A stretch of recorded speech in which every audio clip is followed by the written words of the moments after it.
Hey guys, welcome to another episode of the SAFF podcast. It's been a while. We worked out to the 17th of Feb was our last recorded episode. So it's been a good time. And since then, we've took a break for the month of Ramadan, and now there's been a 3-week break from FPL. So a lot of FPL has been pushed to the side. But since that period, I mean, both you guys celebrated birthdays. So happy birthday to both of you. Salah announced he's leaving Liverpool. Leaving Liverpool. Spurs have sacked their interim manager, Hugo, which maybe took a bit of a longer time than we expected. And Well, I Arsenal mean, have sacking been Frank took longer than expected yeah, too. and Arsenal have been kicked out of the League Cup and the FA Cup, and now they at risk of losing every tournament. I guess they're still in the Champions League in good standing, but that's probably the most difficult. But yeah, it's been a while. What have you guys been getting up to, and how's the FPL team? I think I'm doing quite well actually. I think that Ramadan break was actually good for me. I've climbed most of my leagues. What was my last? I have made it into almost the top 50,000 in the world.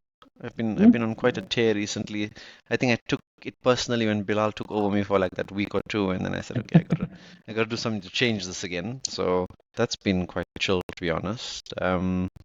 And I think this past 3-week break has actually been really nice. I haven't been worried too much about FPL in general, and have been cruising for most of it, to be honest. Your side, I Razeen? can't relate. Can't relate. When things are bad for Liverpool, they're usually bad for me, and that's just been the situation. But like on the last time Manchester United played was still Ramadan, right? Possibly, yeah, that's actually very likely. It's actually Crazy, so true. That is crazy. Yeah. This is as long as we've played though, so I cannot poke fun at that because that's probably the last time we've played too. But every game we've played Razeen, we've lost Yeah. and True, been true. murdered. Let's talk a bit about Salah, FPL legend, but not having the best of seasons and has announced that he'll be leaving Liverpool. Well, what do you think about that, Razeen, and where do you think he'll be going? I think Saudi looks likely. I think it looks the most likely destination. I don't see him going. I don't see him staying in Europe. I don't know. It would be interesting, but I think it's almost like the closing like of a good chapter. So no one's really too phased about where he's going. I think his best part was here, and that's what he'll be remembered by. So wherever he goes, I think it's not going to make too much of a difference now. Yeah, it's just on a personal level. He just cashes in on this last couple of years of his career, get some Yeah. money in the bank, and then chill it out. I was thinking about it, but he's leaving on a free because I think Liverpool are allowing him to leave as a mutual termination of the contract.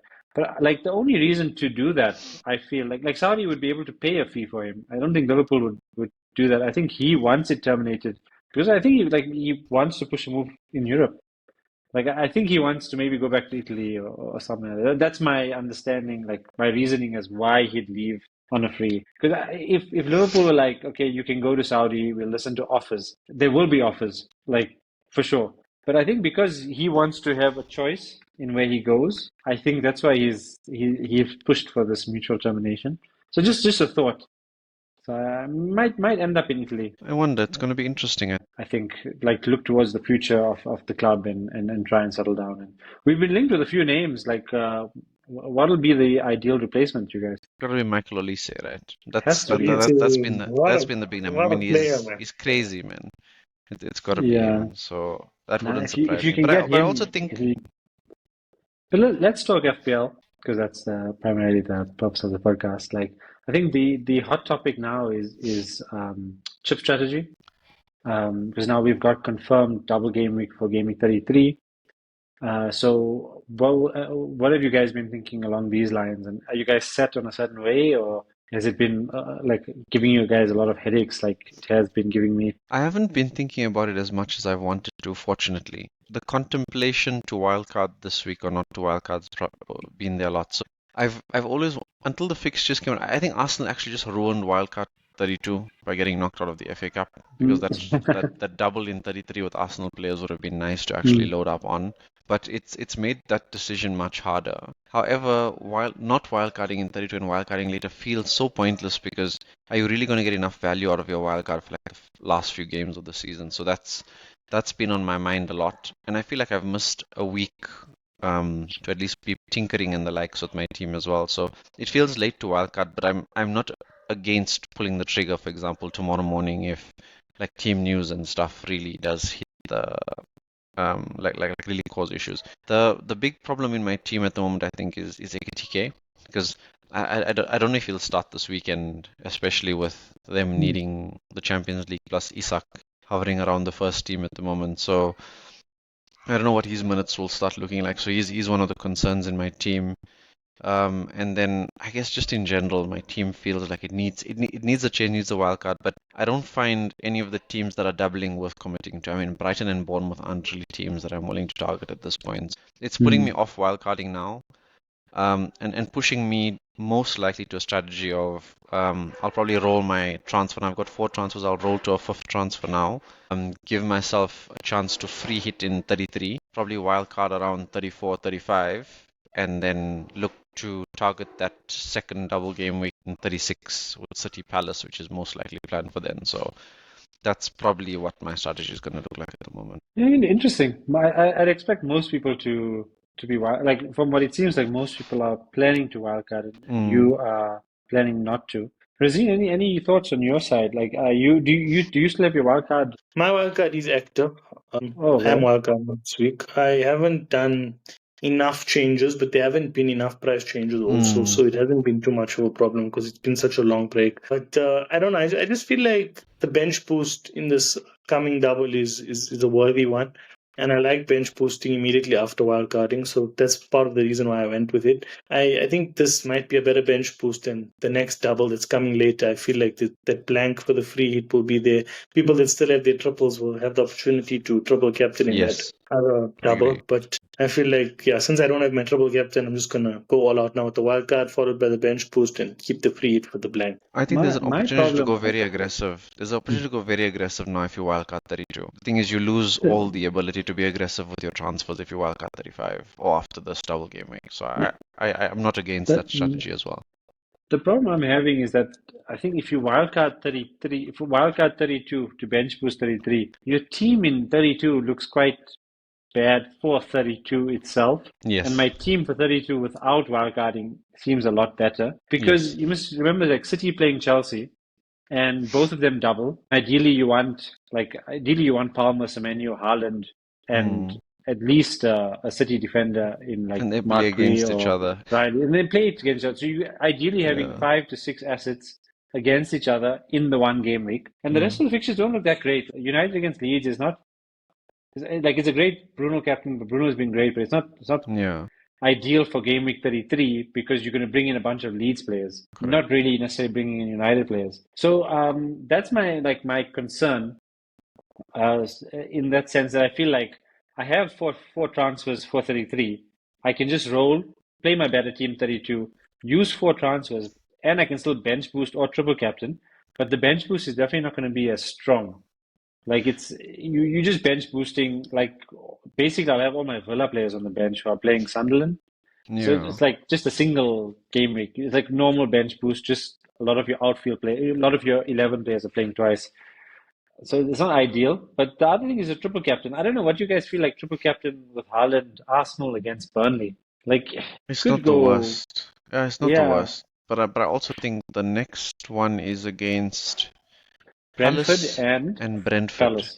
Yeah, which I think is a better target later in the season. So I think that's better. I think the Arsenal one's going to be difficult, but obviously they have a lot to play for City, so they'll have to go all out for it. But obviously more difficult fixture, and I don't know if they maybe rest Haaland against Burnley. It just feels like a fixture that they may, especially if they definitely lose to Arsenal.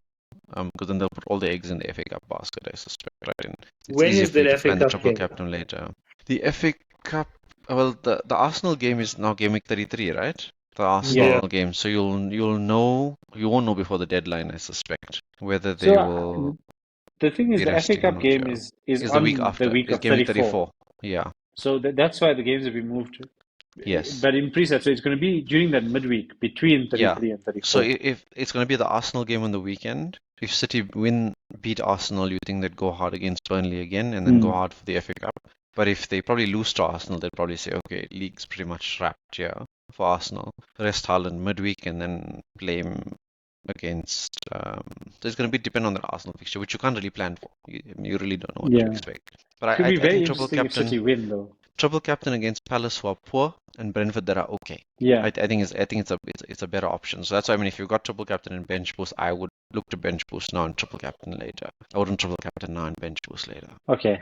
Keep in mind, I'm still Unless you have another triple wavering. captain option. Unless you have another triple captain option in those weeks, right? Because I don't see a great option. It's either Haaland or Semenyo, but both are City for me. Like But Bruno this is not week, triple captain. is there nothing worth it this game week 33? No, nobody else. Yeah, Palmer you can take the risk on, but I don't want to risk Chelsea it is on. not worth the risk. I get you. I don't want to risk it on anyone else really. Like if Bruno Fernandes had a double game week somewhere along the lines, I'd risk it. Hundreds. I'd save it, but otherwise, I'm not too keen on. Like I only think like it should be Haaland, Palmer, or Gabriel or Bruno Fernandes. Gabriel ship has sailed. Bruno Fernandes is not going to happen because of how fixtures turned out. There's no fixtures. So I think it's now set. I'm going to use it on a City player. Which one? You're deciding Haaland versus Burnley pretty much as a single game because you expect him not to get a return against Arsenal. Or maybe he does. I think he obviously could. Your risk is there. Yeah. But I think the easier two fixtures are probably going to be Brentford and Palace. I think so. Because if you watch the Arsenal Sporting game, if you watch the Arsenal Sporting game, Sporting had quite a few chances. They were just needing a focal point and a strike man. And I feel like Haaland is that in any sense. And City will have confidence after thumping them in the Carabao Cup final. So there's also that too. But also no Haaland return there, right? Yeah, that's true. But look at Haaland's hat-trick against Liverpool. I mean, I know we've been poor and whatever, but I mean, we didn't really sit back or anything. He still played well, you know? Yeah. And his own penalties. It's such a boost.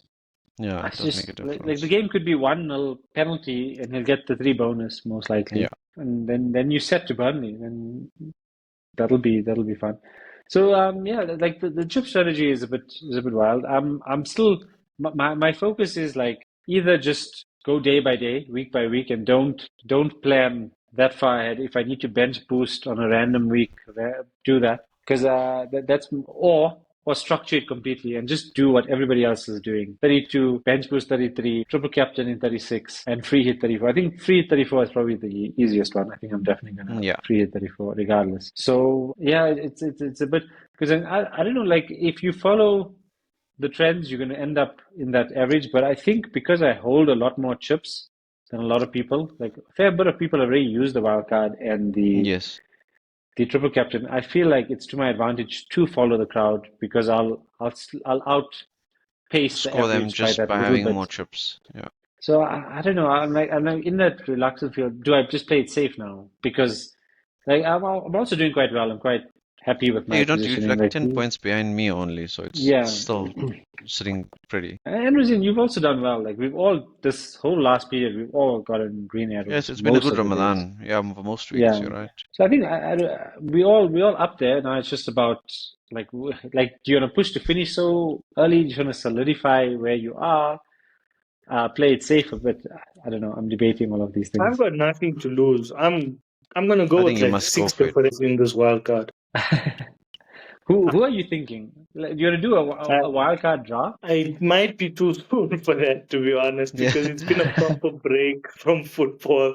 But yeah, I'm going to really sit with it properly for the rest of today and for tomorrow. That's the plan. And just really look at good picks that no one's really checking out and that have very low ownership and stuff like that. And obviously targeting that double. I mean, this game week is definitely going to go. It's definitely going to be like one of the wasted ones because of what's to come. But I really want to hit the ball out the park with the bench boost. Yeah. Okay. No, there are quite a few differences you can go. And even in the big teams, I mean, like we've seen Pedro Neto sometimes getting points instead of like Palmer and Pedro. So like those type of players, you could really stand out. But it is a tricky game week, I think, as well, because there's so many doublers like Brighton, Bournemouth. They have players that score points consistently, and it's just like you can't have everyone. And sometimes even if you do, they at risk of conceding both weeks. Yeah. And then you just stuck. The defense. I think the defense is going to be the hardest one because picking defenders in this double game week to double is going to be super hard because the fixtures aren't fantastic for most of the teams doubling as well. So it's like they have one really good fixture and one really poor fixture. So you're betting in the good fixture that they actually do the business, and in the poor fixture they don't take as much damage. So it's gonna be challenging. I think it's one of the harder ones to plan for, and that's why I'm not too excited because I think my team looks pretty good for Game Week 32 and Game Week 34 already. Like my Game Week 32 team looks quite solid for Game Week 34 as well. So that's why I'm not really panicking in terms of using my wildcard now. It makes probably more sense for me to free hit 33 and then wildcard later on. Yeah. Okay. Yeah, it's just that the 33 takes away your bench boost if you free hit, then, that's the only concern. But That's yeah, correct. I think let's talk a bit about 32 itself, because I mean, a lot of people are not going to be focusing on this, but a lot of people who are not going to be wildcarding can focus on this. And I think firstly, to start off with captaincy, I think most of us will be going with Bruno Fernandes if you're keeping him Yes. on your wildcard, or if you're keeping him throughout this week. This because I mean, City got Chelsea, Arsenal got Bournemouth, but there's no real like captaincy choice from the Arsenal team. I don't think like Gyökeres is Gabriel's on worth it. form. Gyökeres is He on is on form. form. He He's is the on form form. player at the moment. And he's Yeah. on pins as well, right? So that obviously gives an opportunity. And I've never enjoyed owning him for the little bit that I owned him sometime this season, but I actually think he's looking a little bit better than he was previously. So maybe he turns up. I mean, he turned up internationally as well for Sweden when they needed him as well. So maybe he turns up for Arsenal as well when they need him now. Yeah. But a lot of people talking about Bowen, and I think a lot of people were Yes. like quite like the plans were ruined when West Ham went out. But I don't know, were West Ham always going to double if they won? No, so if West Ham won, they double. And the thing is, it'll be West Ham and Everton doubling. So better Oh, okay. fixtures compared to what Leeds had. So Hmm. I think that would have made it much better. So I think that ruined it a little bit for some of the guys. Yeah. Um, yeah, and then I guess I don't know if you're gonna risk a Spurs players against Sunderland on Game Week I 32. don't think it's the worst idea if you want to bank on De Zerbi doing De Zerbi things, but at this point in time, Spurs are just too bad, man. It's not. It's really, really not worth the risk.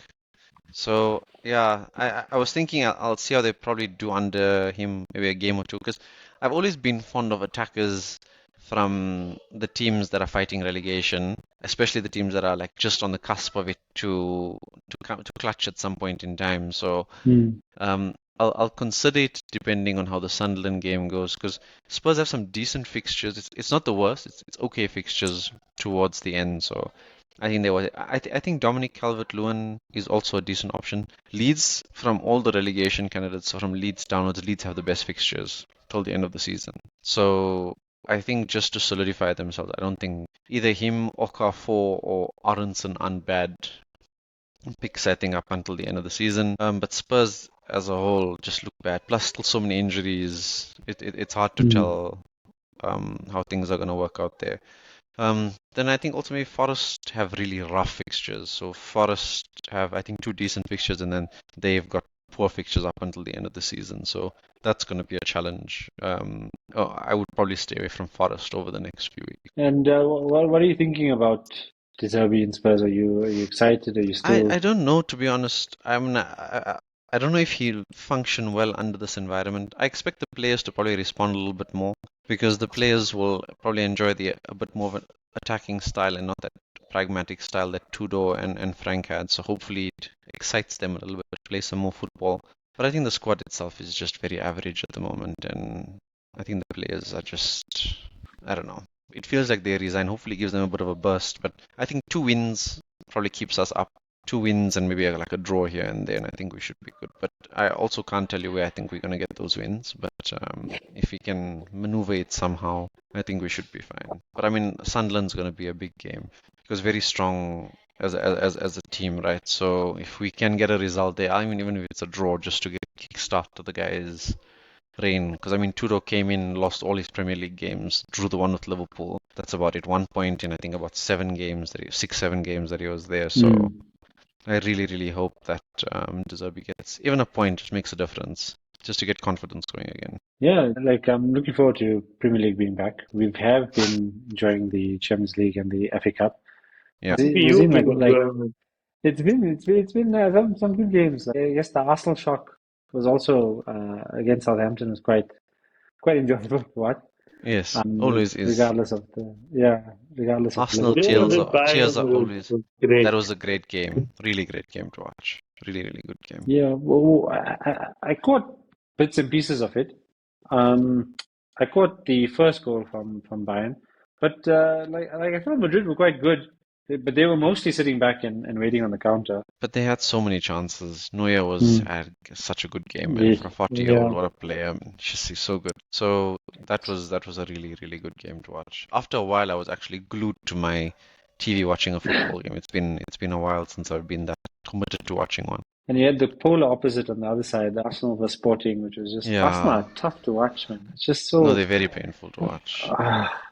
And I'm convinced they're still gonna win the league, man. It's just I just don't think anyone else is consistent enough, to be honest, at this time. The only chance will be City, but City have also been so inconsistent and just been dropping points here and there. So I mean, maybe if they beat Arsenal in 33 and Arsenal drop some points in between here and there, maybe it makes it a little bit more tighter. But I can't see Arsenal losing at this point. I think they're just comfortable. We look forward to Razeen giving us an update on the wildcard draft. The wildcard team, yes, and all the differentials that he's going for. But obviously, he can only tell us the differentials after, because if he has them in the team, it may not be differentials anymore if we expose it to the rest of the internet.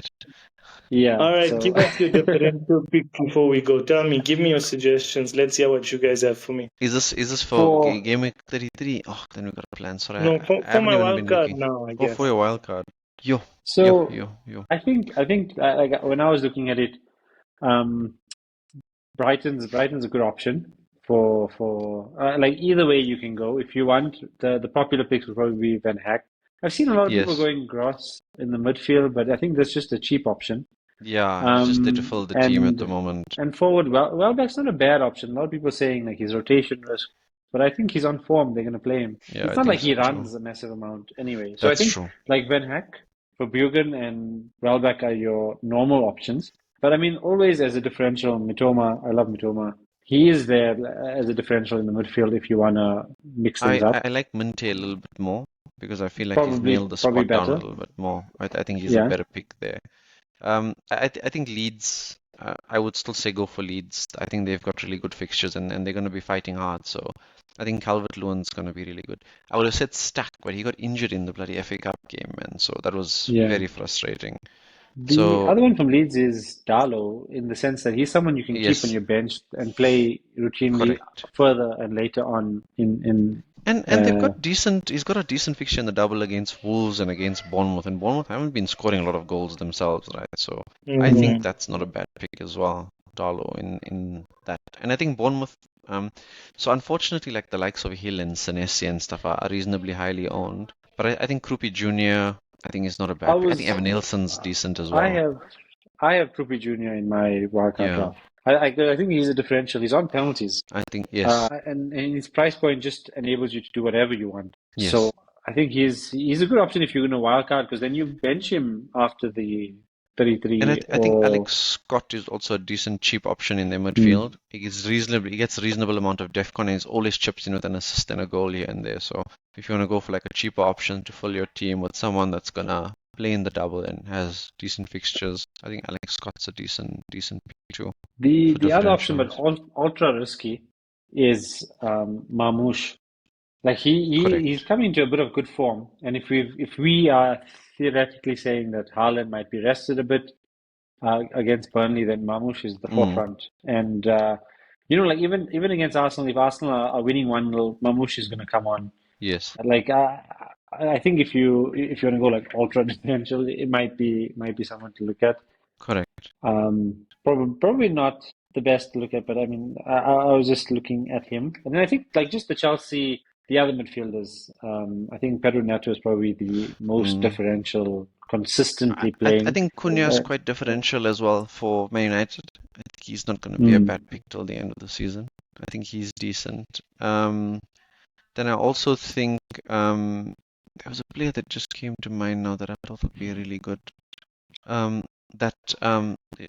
he's on Razeen's team already. Mateus Fernandes from West Ham. I think he'll be a good pick also till the end of the season. The fixtures are decent too.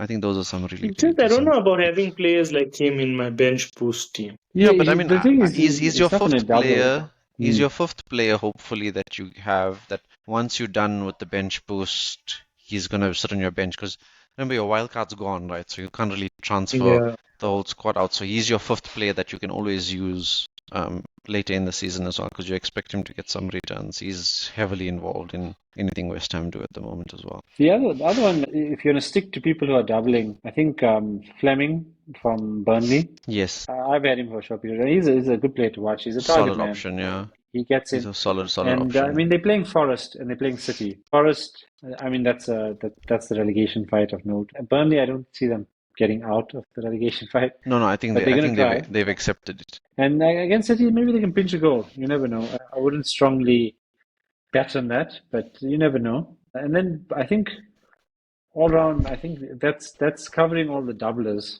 So then the rest is if you're going to bet on anything else. Like maybe a Brentford player, or if you're going to go Liverpool against Everton in the derby, but I would not. I also think if you want to go ultra risky, I think Richarlison, for example, I think might be quite a interesting bet, especially under De Zerbi. I'm expecting him to play a little bit more.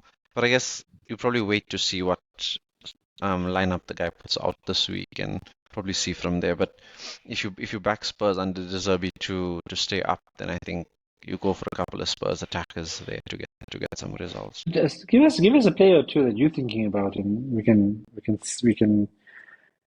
maybe Yeah, some dodgy picks, man. have Give us a You couple know of you know how my bias is. I'm gonna tell you that I'm putting Salah in for his last few games in FPL. I'll tell you that I'm gonna give that a go because he's back now and he's starting against Fulham.